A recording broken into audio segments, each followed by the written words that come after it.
Tonight, we are pleased to welcome a leading Canadian skeptic, Kat McLeod. She is a skeptical activist and consumer advocate from the University of Alberta in Edmonton, Canada. Kat's presentation tonight is titled Chasing Perfection, How the Healthy Trend is Harming Us.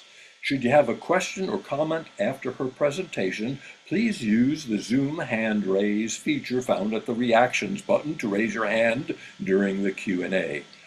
Let's mute our mic until it's time to speak. And please know we're recording the presentation for posterity and uploading to our YouTube channel. We are a public organization and anybody could be joining us this evening. We're open to the public. We don't know what might be said during our discussion. Sometimes we cringe, sometimes we laugh, sometimes we cheer or nod in quiet approval. But we always look forward to a robust civil discourse. And now let's welcome Kat McLeod. Kat, we're all yours. Oh, yay. Thank you so much for that lovely introduction. I will attempt to share my screen. Hopefully you can see it. If not, let me know. Yep, I can see We it. got it. Yeah, we can see it. Awesome. Something's going right today. Hooray! All right. So thank you so much for inviting me, Madeline, and for introducing me, Ken. It's so wonderful to be able to chat to a new group of people. And Florida, wow, that's awesome. You're so far away. Yeah. So who the heck am I? Well, in addition to doing my day job at the University of Alberta, I'm also a consumer advocate, as Ken mentioned. I'm a member of the Guerrilla Skeptics of Wikipedia, which, if you don't know, we work at ensuring that science is on Wikipedia and that pseudoscience is marked as such or is corrected if it's being presented as a fact. So we're just a unique little volunteer group. I'm a regular reporter on the Skeptic Zone weekly podcast out of Australia. I've even been published a few times in Skeptical Inquirer and the Skeptic Australia magazines. So, why do I go and do talks and write articles and all these fun things? Well, it's because I'm on a crusade to change society's sick obsession with the term healthy. Health is a luxury that not everyone can attain or maintain. For example, I eat a well balanced, nutritious diet, and my Fitbit confirms that I'm active. However, no amount of eating right or exercising will ever make me healthy because I have several chronic illnesses thanks to taking herbal products when I was 20 years old. I love this motivational poster. It started out as something funny and it turned into a life motto of mine. If you can't read it, it says mistakes. It could be that the purpose of your life is only to serve as a warning to others. So here's my little warning. When I was 20, my general practitioner told me that I should take steroids for my asthma.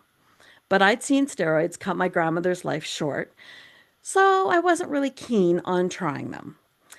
A very, very long story short can be summed up with I took herbal supplements instead, and they nearly killed me.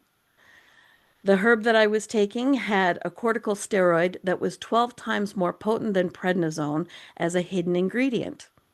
I was taking 9 capsules a day, or the equivalent of 108 prednisone a day.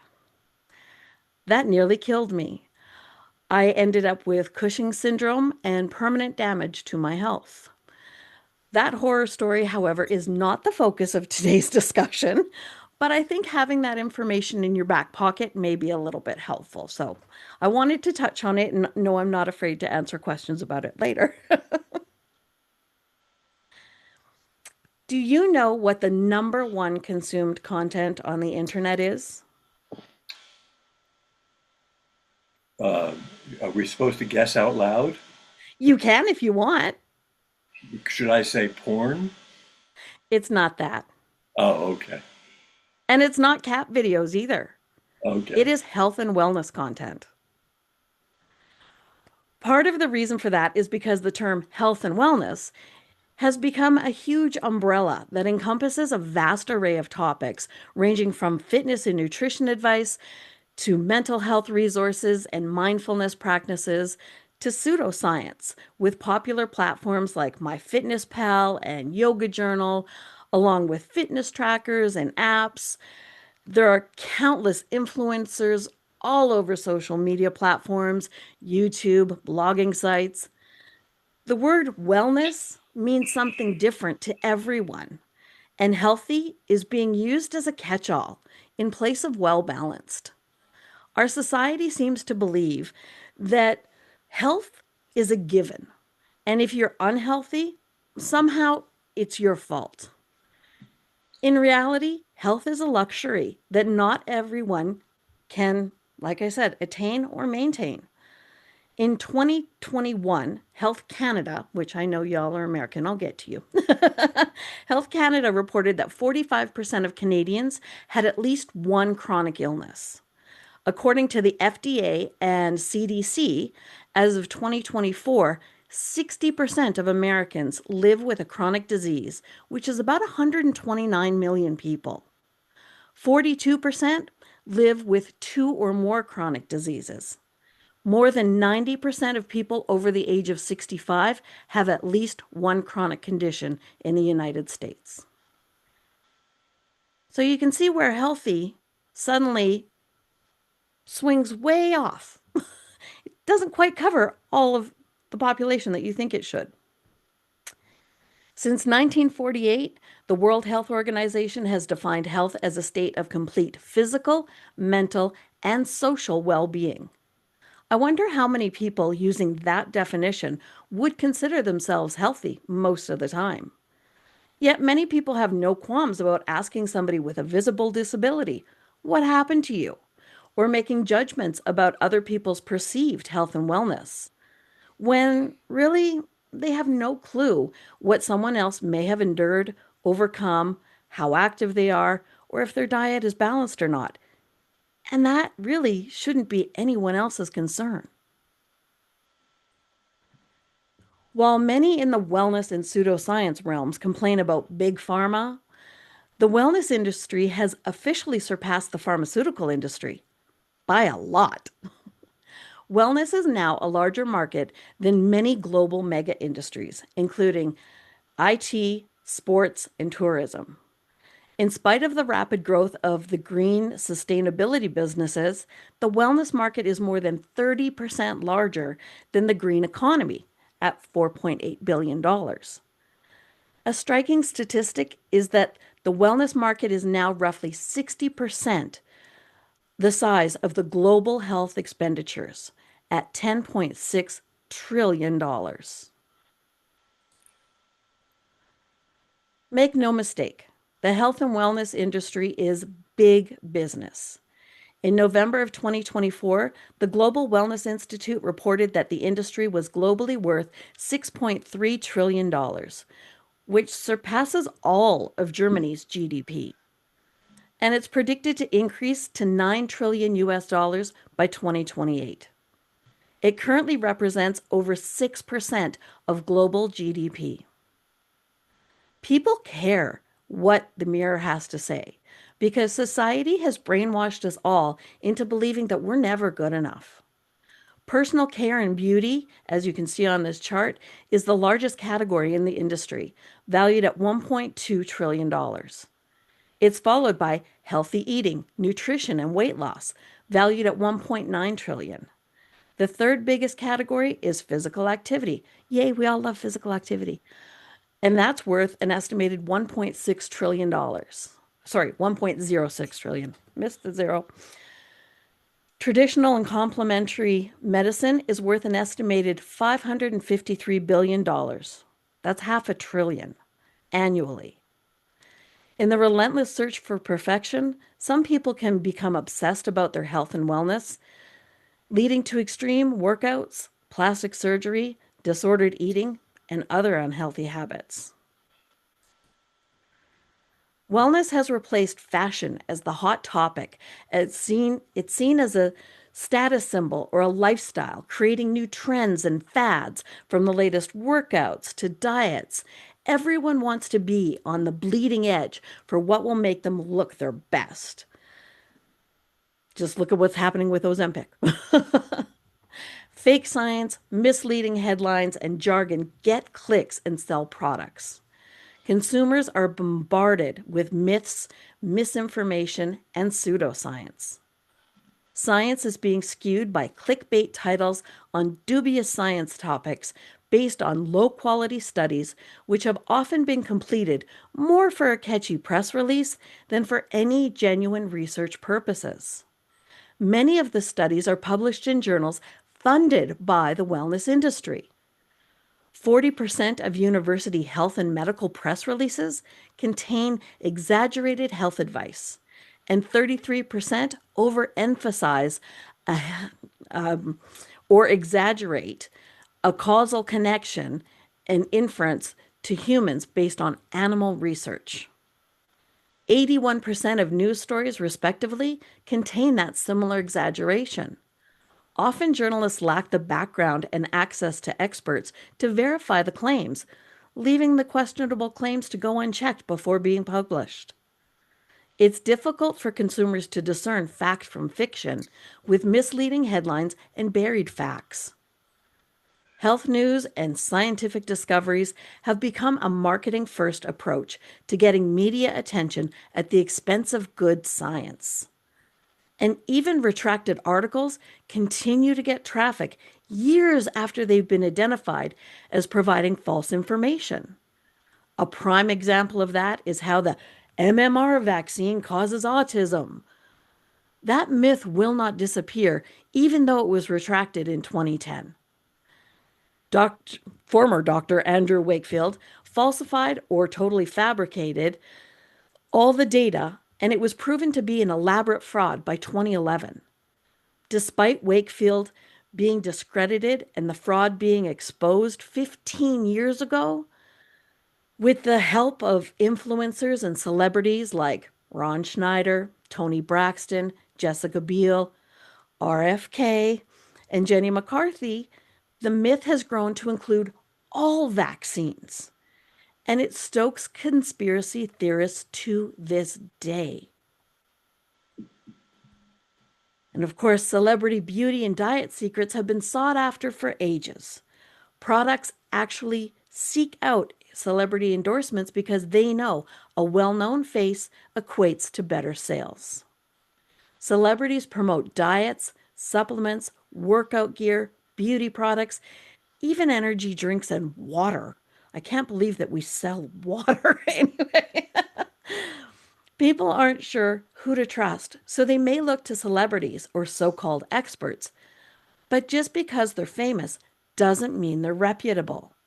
Social media influencers and celebrity experts often propagate false research results, share bad or cherry-picked data that have unrealistic results, and even invent their own ineffective products so they can benefit. A prime example of this is Dr. Mehmet Oz, a cardiac surgeon who had a TV show, has a YouTube channel, and a huge following. He frequently pushes the latest unproven weight loss trends along with supplements and hormones that have not been supported by science. Since 2025, he has been the administrator of the Centers for Medicare and Medicaid Services. He calls himself a, quote, global advisor and stakeholder for the online supplement and wellness brand iHerb, end quote. He has a record of peddling baseless or wrong health advice and pushing Medicare Advantage, an alternative to the American government-run program that is administered by private health insurance companies. In 2022, Oz had a $26 million holding in ShareCare, a digital health company Oz co-founded, which became the exclusive in-home care supplemental benefit program for 1.5 Medicare Advantage enrollees, which sounds like a conflict of interest to me. Anyway, Dr. Oz has promoted green coffee extract as the magic weight loss cure for every body type. He warned that GMO foods are unhealthy. There's no science to back that up. He touted umkaloabo root extract as a cure for the common cold, without mentioning that the evidence was extremely weak and neglecting to mention any of the side effects. He also suggested that putting lavender soap under your bed sheets would put an end to restless leg syndrome. This doctor sounds like a quack. Another example of a quacky doctor is Dr. Joe Mercola, an osteopathic physician who stopped seeing patients in 2009 and turned into an alternative wellness advocate who has made a name for himself and amassed great wealth selling supplements for humans and pets through his online store. In 2017, his net worth was said to be in excess of $100 million. With his social media presence, website, podcast, YouTube channel, and books, Mercola is a key player in the wellness industry. His website claims to be, quote, a reliable source of health articles, optimum wellness products, medical news, and free natural newsletter from natural health expert Dr. Joseph Mercola, end quote. The doctor's site promotes homeopathy and warns the public about the evils of vaccines. Prior to the pandemic in 2019, an investigation by the Washington Post revealed that Mercola was a major funder of the anti-vaccine movement to the tune of $4 million US, with $2.9 million specifically going to the National Vaccine Information Center, which, despite its misleading name, is one of the principal anti-vaccine organizations in the United States. And he was identified as a super spreader of COVID-19 misinformation on Facebook.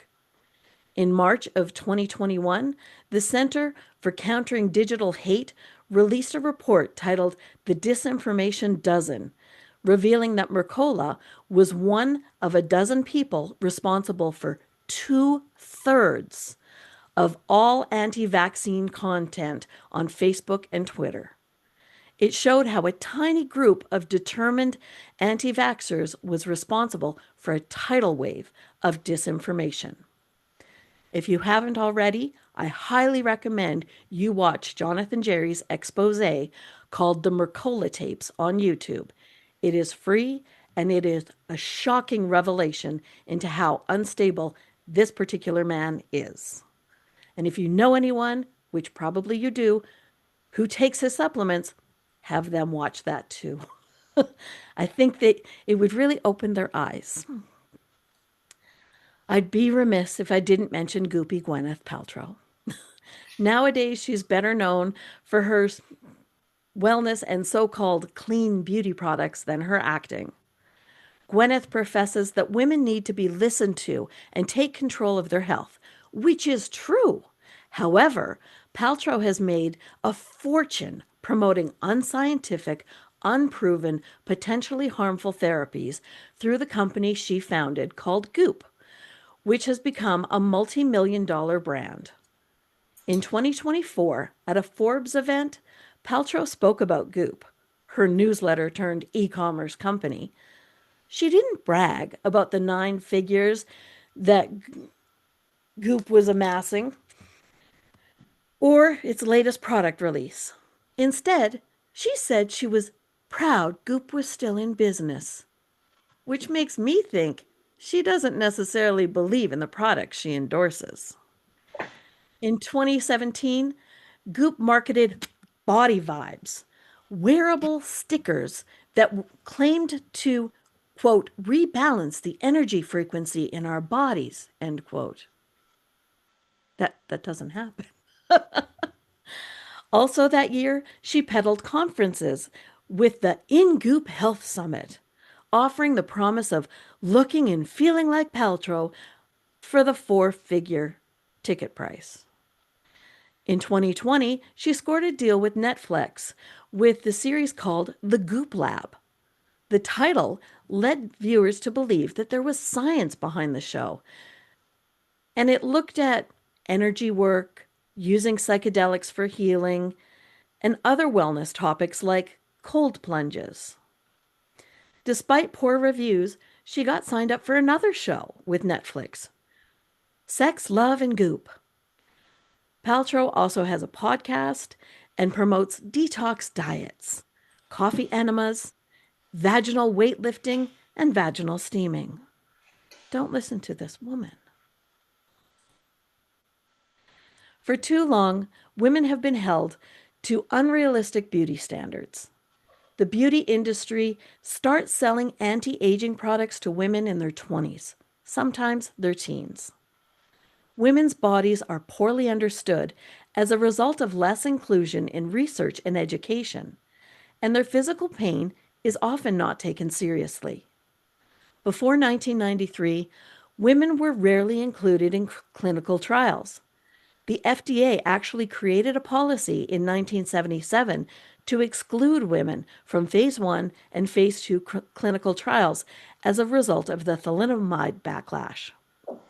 Many companies in the health and wellness industry target women in their advertising. They know women have been hurt by the healthcare system. Women experience more medical gaslighting and get misdiagnosed more often, even in life or death situations like heart attacks. That doesn't mean that men are excluded from the wellness woo. You may have heard the terms incel, alpha male, and about the supposed war on masculinity that keeps guys like Andrew Tate and Jordan Peterson promoting their misogyny. Professor Timothy Caulfield's 2024 documentary, Harder, Better, Faster, Stronger, looked at men's health myths while exposing viewers to the inner workings of the manosphere. Macho men prove their manliness by bulking up their bodies, eating raw meat, slapping and sunning their testicles, even drinking their own urine as a way to combat the supposed attack on masculinity. The manosphere has testosterone turned up to 11. And the industry wants men to consume their products and adopt the manly lifestyle to avoid being seen as effeminate. This sounds ridiculous. However, it is so rampant that the misinformation about men's health is lowering men's life expectancy. The gap in the USA is now 5.8 years between men and women, and American men live 3 to 5 years less than men in peer countries.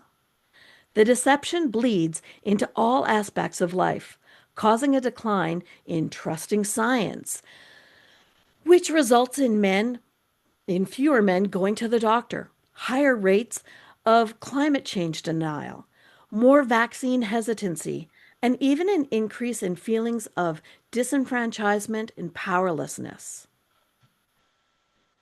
The manosphere doesn't make men or society better. Instead, it leads to fear-mongering echo chambers. Men trapped in the manosphere may choose to eat a less healthy diet, are less likely to get sleep, are less likely to go to the doctor, or use preventative methods like vaccines, seatbelts, or condoms. They're more likely to exhibit risky behaviors, have mental health issues, feel lonely, have poorer relationships, which means they're having worse sex, and exhibit increased violence towards their partners. Men are facing the same issues women have for decades, where industries manufacture insecurities so that they can sell you the cures for the ails that they created. It seems everyone is being targeted by the health and wellness campaigns. As I mentioned earlier, when I was younger, I took herbal supplements that destroyed my health. They nearly killed me. I was told I would never be able to work, and I would likely be dead before I was 30. Yet I never stopped working, and Spoiler alert, I'm over 30. It would have been so easy to curl up and let myself die. I came close more than enough times. It took determination and stubbornness to overcome everything that tried to destroy me. And often, it's been a very lonely journey. As a result, I deal with a number of chronic illnesses, which is not nearly as fun as it sounds. But most people have no idea about the struggles that I cope with. Not all diseases or disabilities are obvious. Often you see the person and not the challenges that they may face in everyday life. The disease is ever present, even when it's invisible to others. You can't tell by looking at most people if they're struggling, whether it's with a physical or mental ailment, or a social cause, like feeling isolated and alone. People tend to assume that everyone is healthy, when quite often that isn't the case. Using our bodies and our health status to determine our value to society is a form of control. The shame and stigma of ill health or even perceived ill health can be harmful to mental health, and it's a multi-billion-dollar market. From gyms, diets, and the beauty industry, society creates our insecurities so it can profit from them. People praise expectant parents when they state they don't care if it's a boy or girl as long as it's healthy. But what if it isn't healthy? How must that make the parents of newborns feel? To know that their newborn isn't perfect, to know that now they're not only dealing with the news that their fabulous bundle of joy that they were expecting isn't, quote, perfect, but it's going to have a harder life than most people.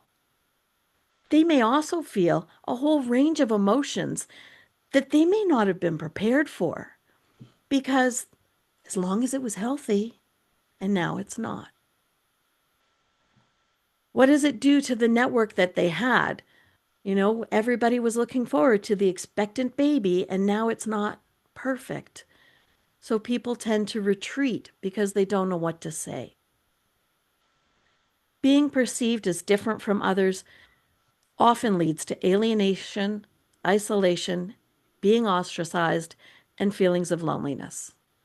While people like to think that they're inclusive of all different races, genders, religions, abilities, and body types, often people who fall outside the majority feel othered and excluded because they don't fit into what society deems as normal. We've all heard about how serious the loneliness epidemic has been, especially since the start of the pandemic. The World Health Organization estimates that 1 in 4 older people are experiencing social isolation, and between 5 and 15% of adolescents are experiencing loneliness. Sadly, there's no age restriction on loneliness. In 2021, Stats Canada reported that 13% of Canadians aged 15 and older felt lonely, often or always. Those who are lonely report worse mental health and lower life satisfaction. There's a large body of research that shows social isolation and loneliness have a serious impact on physical and mental health, quality of life, and longevity. Fearing judgment, feeling isolated, othered, or ostracized can drive people to search for quick fixes or cures that often lead them down the path of pseudoscience. They may be tempted to try unproven treatments like alternative medicine, naturopathic or functional medicine, herbal remedies, homeopathy, detox diets, to cleanse them of unspecified toxins, or to seek out energy healers, conversion therapy, self-help gurus, faith healers, even psychics. I'd like to share a Carl Sagan quote from his 1995 book, The Demon-Haunted World. Carl said, quote, "Pseudoscience speaks to the powerful emotional needs that science often leaves unfulfilled. It caters to fantasies about personal powers we lack and long for, like those attributed to comic book superheroes today and earlier to the gods. In some of its manifestations, it offers satisfaction of spiritual hunger, cures for disease, and promises that death is not the end. End quote. You can see why it would be enticing, especially to vulnerable people. We should be promoting self acceptance and leading a fulfilling life instead of obsessing over something that's fleeting. Beauty fades, health deteriorates, but we are all worthy of acceptance. However, the health and wellness industry doesn't want us to be happy with ourselves because that would impact their bottom line. This quote from Andy Warhol, where he equates health with wealth, seems to sum up how most of our society feels. Quote, so many people have so many problems. When you think that health is wealth, you're just so grateful to be normal, more or less, aren't you? End quote. Well, Andy Warhol was a man who likely thought of himself as healthy and normal, despite having an eating disorder for many years and never fully recovering physically or mentally from being shot in 1968. Warhol spent 2 months in the hospital nursing the gunshot injuries, which damaged 9 organs, including his lungs, spleen, esophagus, liver, and stomach, alongside him already having a large hernia. This forced him to wear a surgical corset to support his inner organs and hold in his bowels for the last 19 years of his life. The shooting left him with physical scars, a lifetime of trouble eating and swallowing, and a deep, deep fear of hospitals. He had a family history and 15 years of gallbladder issues. He begged for an at-home treatment because he believed if he went into the hospital, he would die. And he was right. When he finally agreed to have his gallbladder removed, it would prove fatal. If he had a good primary physician who had monitored his health, or if he had had the surgery earlier, before his anorexia had become worse, and before the gallbladder was severely infected, he likely would have survived. The surgeon found his gallbladder was completely gangrenous. The organ fell to pieces as he removed it. The surgery itself was a success. Warhol was awake and watching TV, making phone calls afterwards. However, in the early morning hours the next day, he suffered ventricular fibrillation. I am getting a cotton mouth. Apologies. His heart quivered and stopped. He died in his sleep. While he didn't have any symptoms for the usual causes of VF, they speculated his heart stopped due to the stress of the operation and fluid overload. It didn't help that when Warhol arrived for his surgery, he was severely dehydrated and emaciated from barely eating in the previous month, and for years had been taking a daily dose of amphetamines. To onlookers, Andy Warhol looked a little different because he was an eclectic artist known for his white wig. But he didn't look sick, so his death at age 58 was shocking to many. We often hold conflicting ideas about our bodies and our health. For example, I'm grateful for my body, but I wish it could look different. I agree with Andy's idea of health being wealth in that I would give anything to regain the health I once had. I understand how precious health is and how too many people take it for granted. But I don't adhere to the notion that I should feel abnormal because I no longer have my health. No one goes from the cradle to the grave healthy. We all experience illness at some point. No one wants to be unwell. Being sick isn't fun. Going to the doctor is an ordeal for many people. Sitting nervously on that crinkly paper in that ill fitting gown, waiting to find out what's wrong with you, hoping the news isn't too bad. The side effects of medication are often not fun to deal with either. The health and wellness industry subtly reinforces what we've always been told: to eat a well balanced diet and to be active. Who wouldn't rather do yoga on a beach instead of be in a hospital room? We may blame ourselves for our ill health because we weren't perfect with our eating and exercising in the past.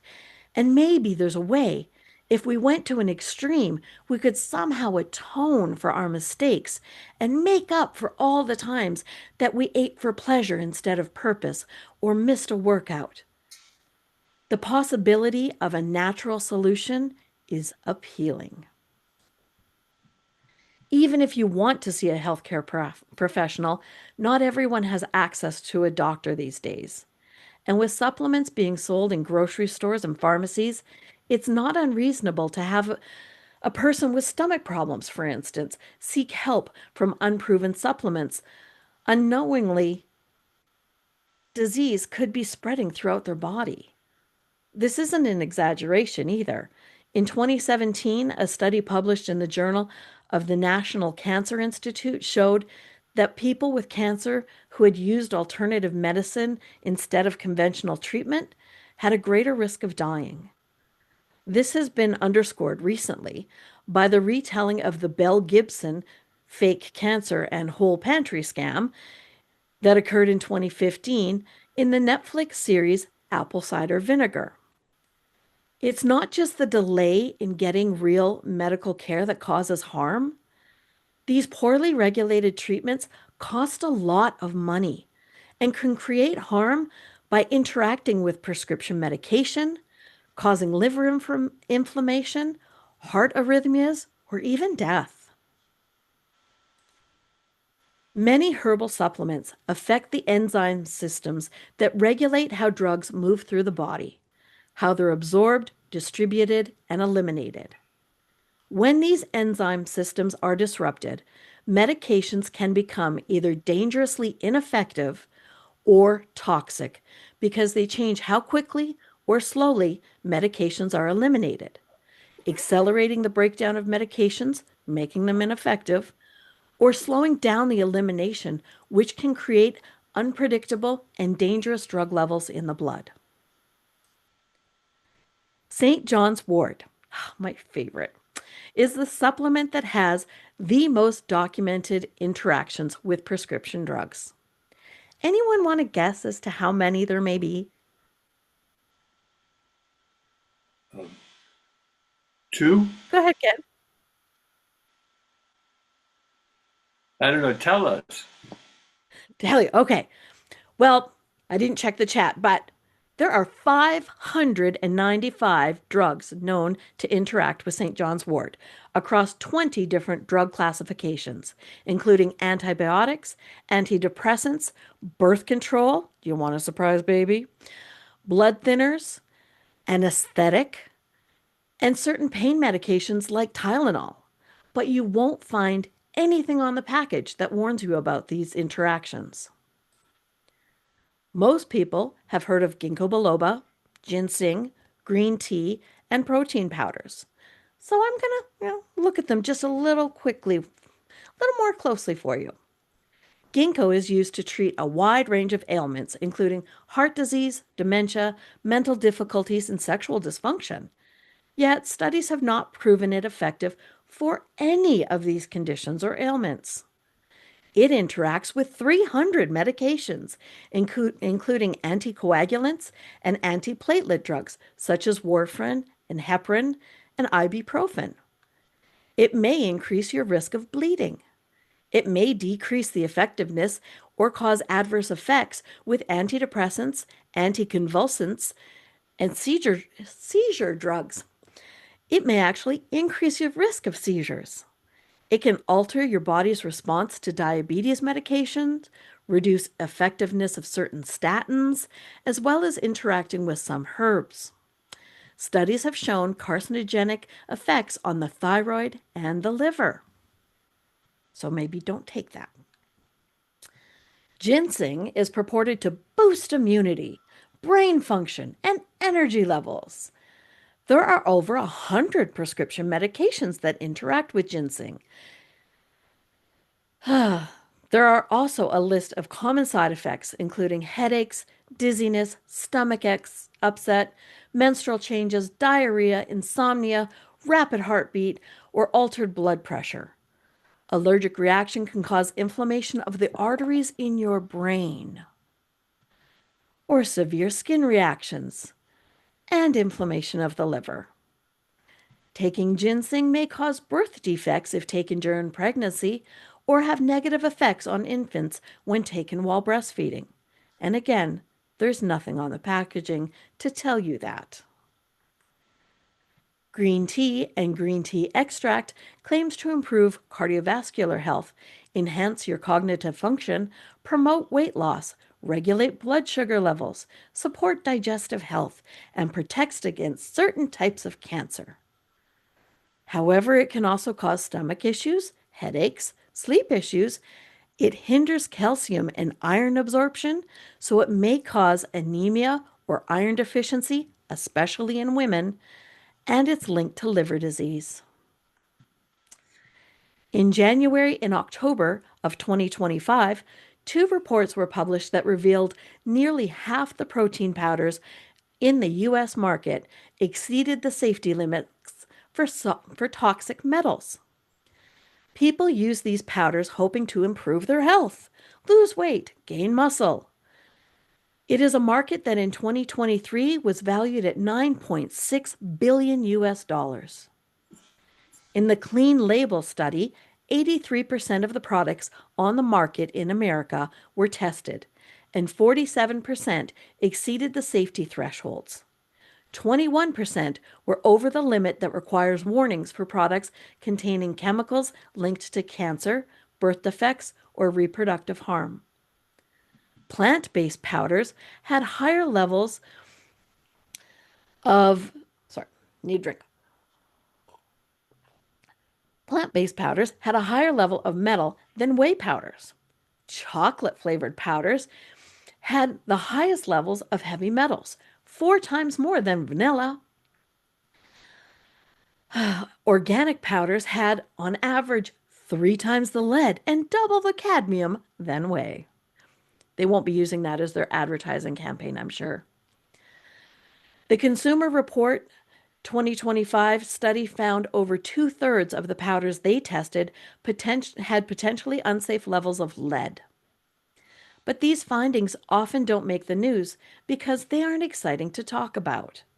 Instead, there are fluff pieces, especially on the morning and midday news programs, that are meant to be health-related, but in fact they're pushing pseudoscience around ways to stay healthy.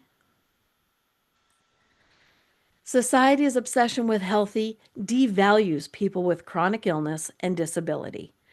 It seems impossible to achieve wellness with the ever-changing goalposts. Society needs to stop fixating on being healthy. We must shift the focus from quick fixes and pseudoscience to self-acceptance and balanced living. While being healthy is a luxury that not everyone can attain, happiness, contentment, and inner peace are within everyone's grasp, provided they have the right support. We need to expose the misinformation and myths while also using clear and precise language. You can't buy health at a store, and wellness doesn't come in the form of an unproven potion or in a green smoothie. So what can you do? Here are some tips for a well-balanced life. Don't stress about health. If you cannot stray away from your normal eating and exercise routine without feeling guilty or saying it's a cheat day, you don't have a healthy relationship with food or your body. Don't listen to celebrities or experts who are speaking outside their area of expertise. Don't engage in dieting. No fad diet has ever been proven to be sustainable for 5 years or longer. You have to do the boring things that we all know are good for us. Optimize your sleep. Avoid drinking too much alcohol. Don't smoke. Move your body. 150 minutes a week is optimal if possible. Cultivate a community and make your relationships a priority to stave off loneliness. Be mindful. Don't neglect your mental health. Use sensible, preventable strategies like helmets, seatbelts, and vaccines. Eat a well balanced, nutritious diet.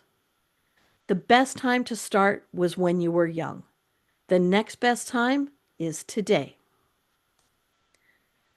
I'd like to acknowledge Dr. Timothy Caulfield, Rena Raphael, and Nick Tiller, who helped inspire part of this presentation. Just so you're aware, Nick Tiller, who is an exercise scientist, will be presenting on Skeptical Inquirer Presents on April 30th, a talk called The Health and Wellness Lie. So if you like this, you can tune into that. They will be live streaming that. I'd encourage you to please support science communicators and share the knowledge you glean from them. I've listed some books here. If you want, you can take a screenshot of them. And I will ask now if there are any questions. Well, okay. I'm sure there's going to be questions. I have several for you, Kat, but um, at this point, at this point, if you could unshare your screen so we can see the gallery of folks here, and if you do have a Absolutely. thank you. If you do have a question for Kat, I'd appreciate it if you'd raise your emoji hand in the reactions button at the bottom of your screen or wherever it is on your screen, because I want to give everybody an opportunity to ask Kat some questions. So this is a good time to start. Anybody have anything that they would like to begin with in terms of asking questions relative to Kat's presentation? Um, okay. Well, there we go. David Schwambaird, Dr. David Schwambaird. Why don't you kick it off for us? All right. Thanks for the presentation. You said a lot of stuff that I have always thought was correct or have been reading in the sources that I go to try and get some good information on health. I have a couple questions. I'm just going to ask one now. If we're talking about protecting civil rights or protecting human rights, we can say, go check out the ACLU, go check out Human Rights Watch, go check out Amnesty International. What organizations would you recommend for people who want to know, oh, I should write my senator about this, or I should ask my doctor about this, or I want to get more information? Who would be the go-to organizations? That I can't answer for you because I don't know that it Uh-oh. exists. I Uh-oh. know, like, specifically when it comes to things like herbal remedies and alternative treatments, in America, there are very little, if any, regulations surrounding them. There are a few that fall under the Food and Drug Association where they get some testing done, but for the most part, there aren't any regulations. So it's really buyer beware on all fronts for everything. And right now, even if people die, that may not change. Are you aware of an organization called Science in the Public Interest? Because we get their magazine, which is about nutrition, basically, but they talk about I bad haven't heard of it, but I'm now going to look it ingredients and up. stuff. Okay. All right. Is that an American publication or a global one? I believe it's American. I believe it's Awesome. Thank you. Okay. David, do you have a follow-up for her, or you good with that for now? I'm good with that for now. Okay, thank you. Let's go to Lance from Thailand. Lance, what you got? Hi, Kat. Thank you for your Hey. presentation. I was just going to say that we've become familiar with girls, teenage girls, getting into a lot of these crazy things. But now there's a really disturbing new trend, this clavicular guy, boys taking steroids and hammering their faces with hammers and all kinds of insane things. And what's really interesting from our perspective, I suppose, is that it's also linked to right-wing politics in some Yes. crazy way. And I don't know if that's an American phenomena or if you see that in Canada as well. The manosphere is global, but it is highly concentrated in America. And I know, like, one of the things I was just reading about this week is about injecting peptides so that, they can make it look like they have bigger muscles. Anyway, and I think that why the manosphere is so predominant in America is a lot to do with politics. And like I said in my presentation, it is actually affecting men's lifespans. It is reducing the lifespans, and it's horrible and dangerous. And that's why we have to step back and question when people are talking about, healthy, what do they really mean? What are they actually talking about? Are they talking about living a well-balanced and productive life, or are they trying to sell you something? And, young boys should not be hammering their face, and they should not be injecting their bodies with foreign substances. And it's getting so incredibly dangerous worldwide, but especially in America. And I'm not sure how to stop it. Well, especially when you have RFK as the head of health in America. Exactly. And Oz in office as well. Yeah. These guys are dangerous people. What they promote is not science-based, and it's scary. But unless you're really sort of a skeptic or, a critical thinker, it is so easy to get sucked into what they're selling. And you think, well, they're the government. Of course they should know. And people just won't question it. And that is terrifying to me. Okay, Don, Jack's Florida. Don. Yeah, I just want to tell a story since you mentioned injectables. In February, I went to a dinner seminar for stem cell therapy group clinic. And I just went out of curiosity. I was not interested in the product, but I was just amazed. And last year, Florida had passed a law allowing these type of therapy and very kind of for limited things, pain, uh, osteopathy, I can't say the word, treatment, that kind of thing. And it has to be done by a physician, that being an MD or a DO. So the place the seminar I went to, they had a MD as their medical director, I guess, but they said it's done concierge service, and I think it was done by the injections are done by a nurse practitioner, which would be in violation to the statute. And also that it's run by a chiropractor. And I looked into this a bit, and these places are all over Florida, these stem cell therapy. It's cord blood, basically, which is not approved by FDA. But the requirement in the Florida statute is that it come from a FDA registered facility. So at least it's got that go. Anyway, I went to complain about this, and I sent complaints to the Agency for Health Care Administration, who I thought maybe they regulated it. They wrote back and said, no, they don't regulate that. Go to FDA. And I don't think FDA is interested in it either. I also complained to DOH, and I never heard back from them. So it appears like this is something that's unregulated, even though there's a law in Florida about it, and the FDA does not approve it. So I just, and there's a lot of things out there that are allowed but aren't regulated, and it really concerns me. Absolutely.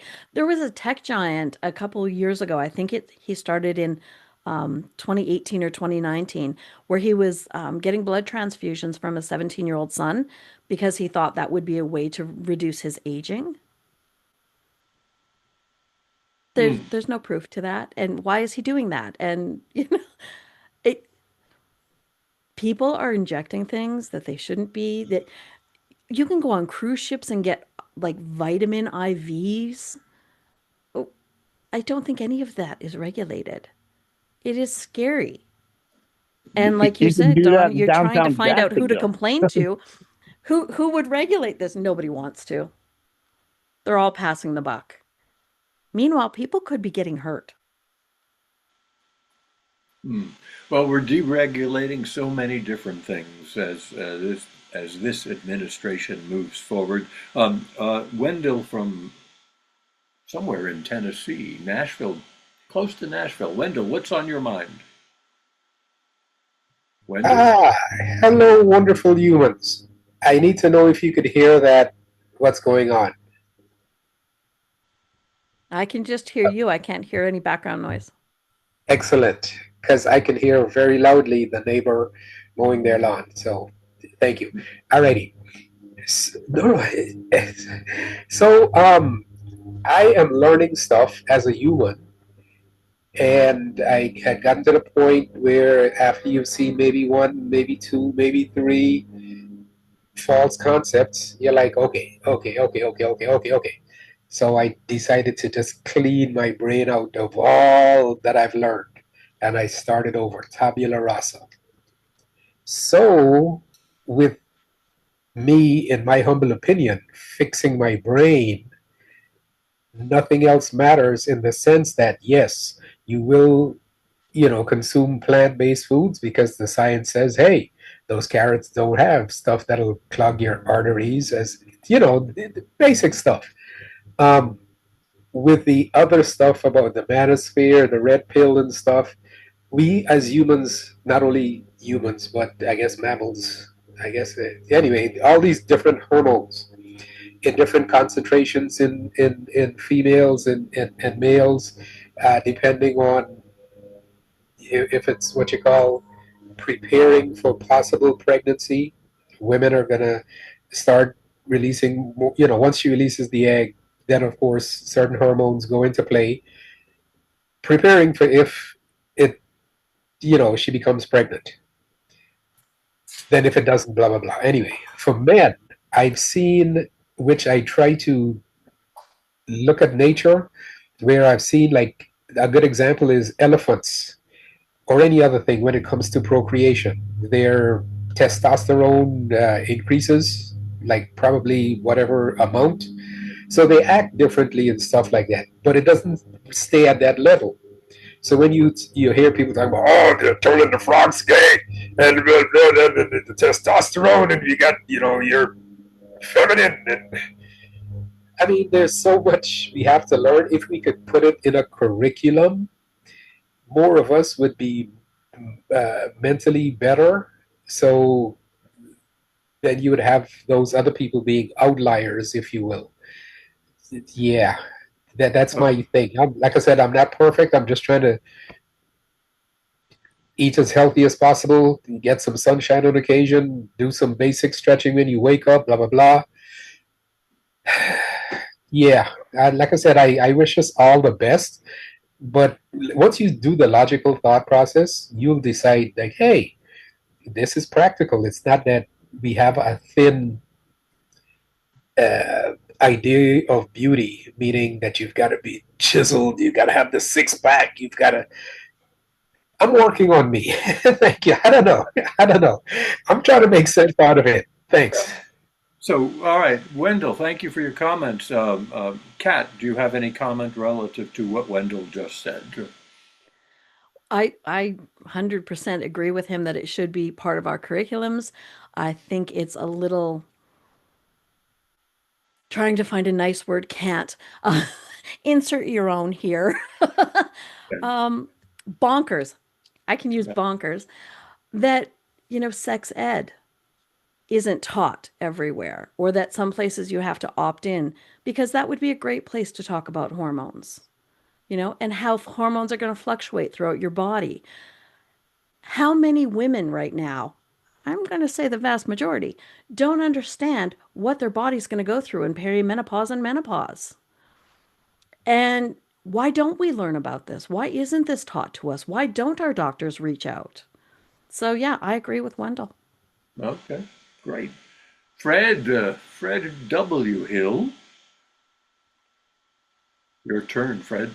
Hello, having a problem on my image today, but anyways, that your talk was very, very educational, and but I was thinking like I went through periods of isolation, but I kind of came out of it, and part of that's through the Free Thought Society, which I joined over 20 years ago now, or 26 years. But I have this friend I met when I was in the Navy when I was stationed in Greece. At the time I knew him, he was big on steroids. He was like one of these people, he wanted to have the big muscles and get all the girls and all this. And he's, now 58, living pretty isolated. Like he calls me about every week. He's like, I'm the only friend he has pretty much. And I'm on the other side of the country in Florida. But he's always getting talking these new things for health and so forth. Says this is scientifically proven. They did this. I was like, and some I'm kind of like, they may be lying to you. And that I think is a big problem because I mean the industry has so many megabucks to pour into lobby and to say, oh well, we don't think you should regulate this because that can hurt us. So we're going to give you a whole bunch of money if you pass laws to undo these regulations. And it seems like that's a big problem where, especially, I mean, I don't know how it is in Canada, but it's, I think, a massive problem here in the US where, and some of these people that are, these fraudsters, they're part of our government now. And it's Yeah.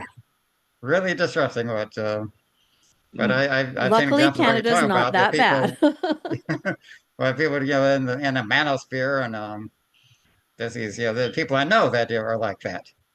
And, Yeah, I know people who are like that. I think you can throw a stick and hit a couple people that are like that. yeah. And that's why, That's I'm on my this comments. crusade to, Yeah. and end this, myopic view we have that, oh, this is everything we need it to be. No. How about we focus on accepting everybody for who they are? What a Mhm. radical idea that is. Surely I'm the first one to think of it. Well, Oh, I that's the don't thing, think. my friend. He is extremely judgmental. Like everyone is go they're screwed up in some way or another, and I know this kind of a human thing and the gossip and so forth, and trying to overcome that, but that seems like a big human problem. It Um, is. Kat, you remind me of Fred Rogers when you say what you just said. Fred Rogers was fond of saying, I like you just the way you are, as you are, and you're special just as you are. And he wasn't dealing with, the amount of spare time that people have now, or the peer pressures that people have now, or the social media that people have now. He was just talking to children and got federal funding for his program, Mr. Rogers' Neighborhood, because he was someone who was sort of special in a lot of ways.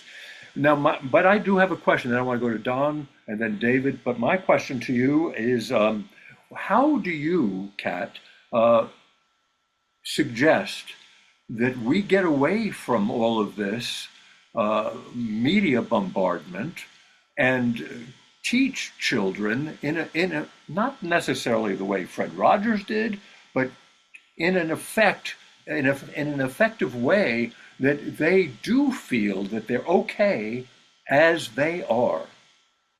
Is that a worthy goal? I think that's the best goal. And the fact that you compared me to Fred Rogers, even in the slightest, has made my entire year. So thank you for that. I love Mr. Rogers growing up. um, I think a lot of it comes down to critical thinking. And I know, like, for instance, the West Virginia Skeptic Society, Daniel Reed is one of their members, and he pushed through to have Critical Thinking Awareness Day proclaimed in their state. And he started that, I think, 2 or 3 years ago. And every year he has to reapply. But it's basically you fill out some paperwork and you're done. And so we have been trying to get all the states and as well as all the provinces and territories in Canada to have that proclaimed as well. And then you can work with schools about critical thinking and questioning things. One of the things that stuck with me since childhood, going way back here, my mom got my sister and I these buzzword bingo cards. And so when we were watching TV commercials, because back in the day you had to sit through TV commercials, they would have buzzwords and you would check them off and you try and find bingo. And it was a way to make us look at commercials in a different way.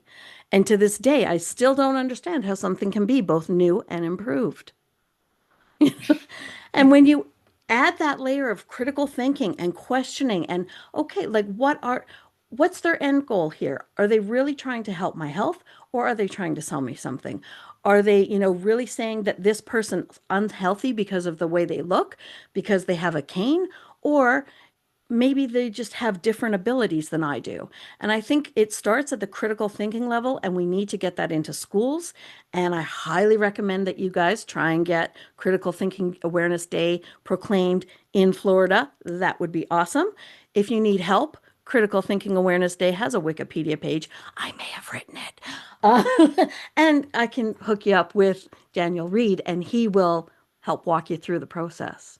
Thank you. Because I Thank can you. do it for provinces in Canada, but for, the states, Daniel Reed's my go-to guy. So Anything yeah, you want to start share with young. anything you want to share with us in the chat in terms of a link or an organization, please feel free to do that. Or you can Yep. email it to us, to Madeline, who is on this call as well, and we will bubble that up. We've got about 10, 15 more minutes, and then we're going to be winding this down. So we've got Don, David, Madeline, and Denise all in a row. So Don, what have you got for us as a follow-up? That is that me? Yes, Don. I got. Thank you. Yeah. I have a comment and a question. One is the comment is I think something Canada has going for it that the U.S. is there are no LLCs in Canada, so these fraudsters who in the U.S. tend to hide behind a myriad of different LLCs, and it's almost impossible to figure out who they are. Makes it really hard for regulators to come down on them or to even locate them. But I think in Canada, since that's not allowed, and the way Health Canada regulates supplements is much more clear cut than it is in the U.S. But aside from that, my question to Kat is: you mentioned that you had some issues, you had problems with a supplement you were taking that had an undeclared active pharmaceutical ingredient, and I think You that's betcha. common in a lot of supplements, especially like bodybuilding ones and even uh, red yeast rice and some other things. I don't know. Do you have any information on how prevalent that is?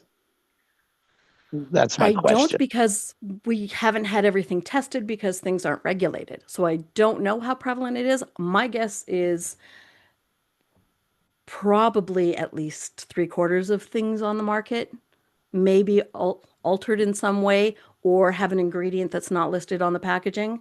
Um, just throwing back a little bit here, tooting my own horn, because I can. It's the end of my Monday.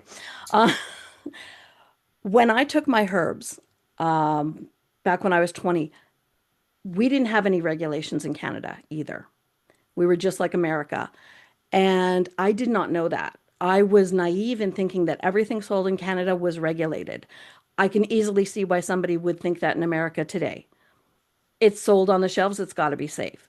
However, I couldn't sue the herbalist because there were no regulations involved. I was told I could only sue the federal government and I wasn't going to live that long. So instead, I volunteered with the government and I actually got those natural health product regulations put in place. So, yay me. Good. They came into place January 1st, 2001. Oh, special. So, That's great. yeah, it's Uh, not too late. You can get things done, it takes a lot of work, a lot of energy, and a lot of fighting, but it can Would get you be, done. And I think would, right now, if you don't know if it's safe, assume it's not. would you be willing to share with us, and if this is too personal, just tell me to be quiet and go away, and I will. But would you be willing to share with us how it manifested itself in taking these herbs that were unregulated within you? Sure. I mean, we do still have two questions And left. then, and, I and then Madeline and Denise. Okay. I did on my last slide have a list of a couple, I don't know if anyone took a screenshot or not, of where you can hear the whole herbal story. But what had happened was really fast, try and get this in 2 minutes or less. I started taking the herbs for my asthma, and suddenly I could breathe wonderfully. These things were working great. I had no sinus problems. I had no asthma problems. I was working out 2 hours a day, 7 days a week, eating low cal, under 30 grams of fat a day. I was just kicking it. I was on the best health kick ever, but I wasn't feeling that great and I was gaining weight. And I'm not talking muscle mass. In the span of 10 months, I gained, doing math in my head to convert to imperial, sorry, about 110 pounds in 10 months. And it completely shut down my adrenal function. My adrenal glands are still damaged to this day. I'm never going to fully recover. As a result, I don't produce adrenaline, so that makes me kind of a freak on the planet. And I can't drive because you kind of need your adrenaline to drive. So yeah, it really messed up all of my body. It did damage to my heart, it did damage to my lungs. But yeah, the biggest thing I noticed was the weight gain and that bruises were taking forever to heal and cuts were taking a long time to heal. I thought I had cancer.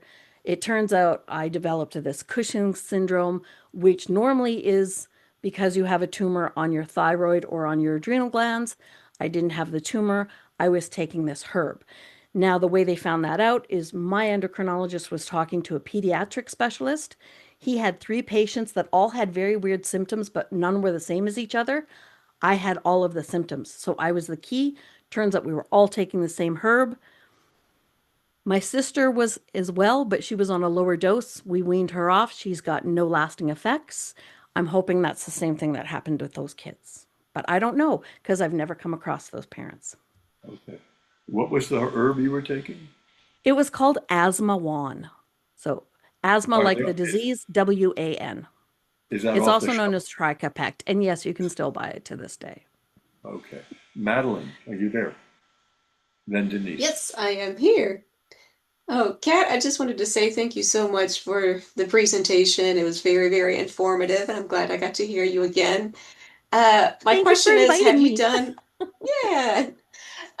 My question is, have you done a lot of or are you kind of looking into sort of what I call the longevity craze, which I feel like is this new kind of wellness thing about people trying to live longer and who was it, Peter Attila was really pushing it, but it's like all of this like trying to track your biological age and do all the things to live as long as possible. And I feel like that's kind of the new sort of wellness trend booming right now. I've looked into it a little bit, and that's how come I know about that tech guru who was spending a lot of money to inject himself with his son's plasma to try and reverse age himself.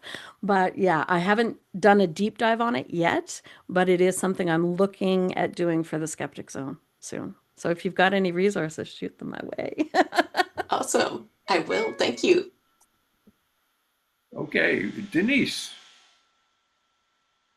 Denise, hello, Denise.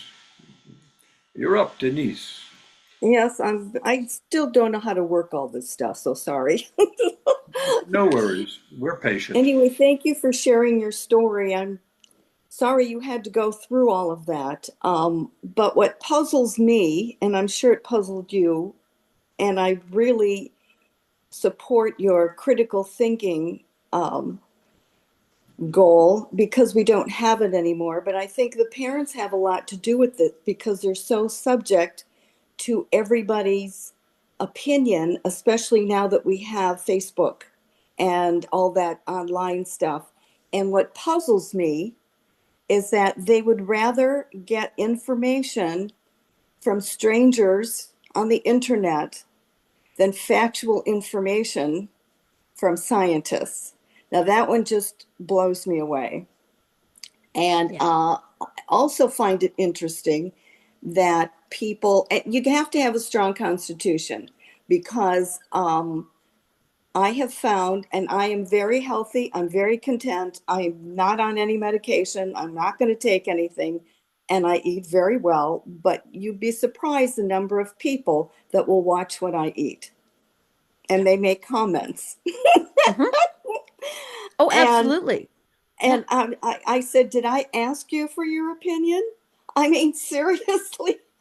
So people that are a little more subject to other people's opinions, they fall into this thing where they're, oh, well, maybe I shouldn't be eating this, Yeah. and Or maybe I instead of need saying, to, lose 5 pounds before the weekend, or, let's go on this crazy, detox. And it's no, no, no, no, no, no, no. right, right. And the only other thing is I did list it. There's a site called consumerlabs.com.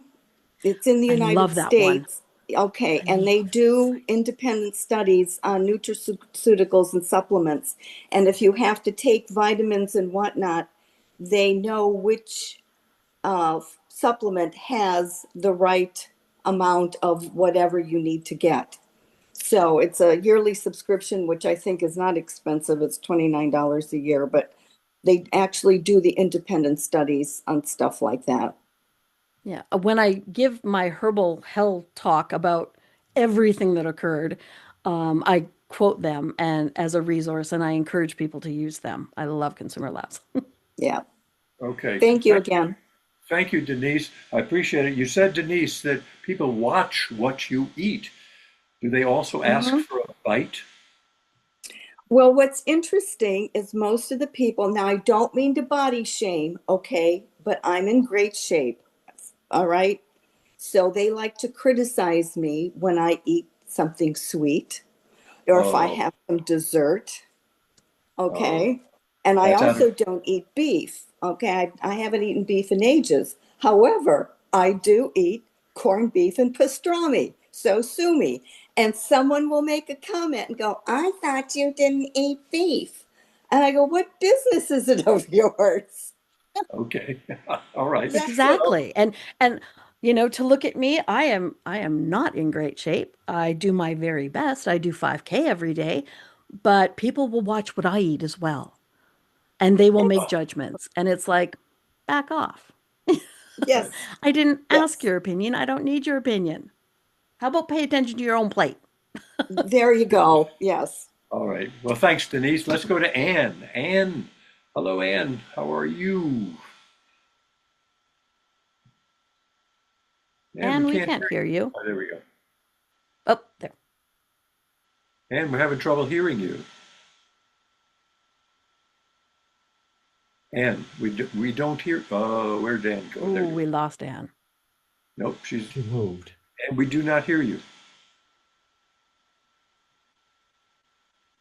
Oh, I'm so looking forward to your comment or question. Yeah, If she and goes maybe down to put the it in the audio, chat. Yeah. Mhm. If you want to type it into the chat, and we'll respond from there because we do not hear you. I don't know what the issue is because yeah. it does not look like you're muted. It looks like you are unmuted, but we don't hear you. If you click on no, it will let you know where you're getting the microphone from, and if she Okay. maybe has headphones and the mic's not working on that. I don't know. Yeah, that's a good. I don't know. Hey, you're a techie too, huh? All right. All I right. do Well, tech support, sure. right. And if you can, please figure that out, and if not, put it into the chat. I'd love to hear your comments and your thoughts and your question if you have one. So in the meantime, let's go to Jeanette. Jeanette, are Okay, you there? I was wondering what you thought about all the designer babies that are coming along because of CRISPR. Are there a lot of them? there are apparently the wealthy are their women are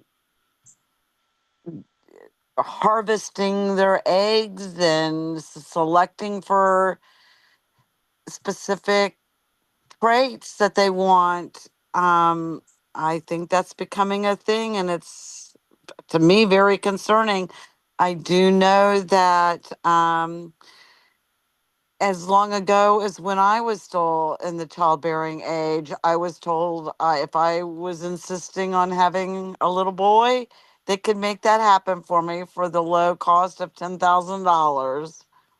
So that was happening just to be able to select the sex of the child I would want. So, Well, I know CRISPR is normally used to identify and repair any defects in the chromosomes. So it would be like if you're genetically disposed to the breast cancer gene, for instance, they could turn that off using CRISPR. I think that would be good. I don't, definitely not happening up here in Canada. So I think if it's happening in America, it's probably costing a lot of money. And if people can afford it, I don't I don't know how ethical it is, but I'm not sure how big of a problem it would be. All right. But Um, spell it. It's CRISPRs. Can you spell that, please? well, it's an acronym for Well, how spell the they. acronym, and then Oh gosh, CRISPR Ken, it's without an it's E. Yeah, it's is it CRIS? CRISPR. no E. Yeah. Okay, so we can look up the CRISPR, no E. acronym and learn more Yeah, about it's in that. the chat now. Madeline put it in. That's great. I appreciate that. Any follow up, Jeanette? Jeanette, any No, I follow? don't have it. I had to make sure I didn't put myself back on mute. No, I don't have a follow up. I was just Okay, curious because I think it's, it's, I just think that it is a sad place that we're coming to, that we want perfect children that are going to be blonde, blue eyed, or whatever. I mean, it Yeah. just seems it's starting from the adults who want perfect children. I don't know. It's sad to me. That's It's all. disturbing. Yeah. But hopefully all it right. won't become a global phenomenon. All right, we're going to wind it up with Wendell. Wendell, we're out of time. Actually over time a little bit. So Wendell, if you've got a brief comment or a quick question, please go ahead. Brief comment. We are all valid, viable, wonderful individual humans. And that's how I see and treat people. It confuses them that they're like, oh, and because they ask me like, where are you from? And I'm like, okay. So I comprehend that you still have that old thing that, we are white, black, green, blue, purple, whatever, whatever, whatever. And it hurts their feelings. I comprehend, but I try to explain to them. Go look at some DNA science. You'll see it's human heart, human lung, human liver. Thank you. I know we're out of time. Thank you, but I could go on for hours. But you're all valid, viable, wonderful individuals. Thank you. Oh, I thank you. concur. Right. Thank you very much, Wendell, for that. And on that, Kat, I'd like to say thank you to you. And everybody, you can unmute your mics now, and we're going to offer our appreciation for Kat, your time, your wisdom, your understanding, your experience, and we wish you the best with your personal life's journey, because it sounds like you've got a challenge ahead of you, but you That I also do. look like you're handling it beautifully, as based on what we're seeing, at least from my perspective. And I appreciate everybody's comments and your questions and your participation with the First Coast Free Thought Society. We meet regularly the third Monday of the month. And you can learn more about us at cfs.org. And Kat, this is my appreciation to you. Thank you so much. Good Thank night, you so all. much. It was a pleasure seeing you all tonight. Join Thank us for Mr. Deity, Cat. Oh, you know I'm crashing for that. Mr. Deity yeah, coming up in May, next month, Mr. Next Deity. month, yes. Yeah, I've written it in my calendar already. it'll be fun. May 18th, Mr. Deity. All right, all. Good night. Drive safely. Thank you so much. Thanks. Have a good night.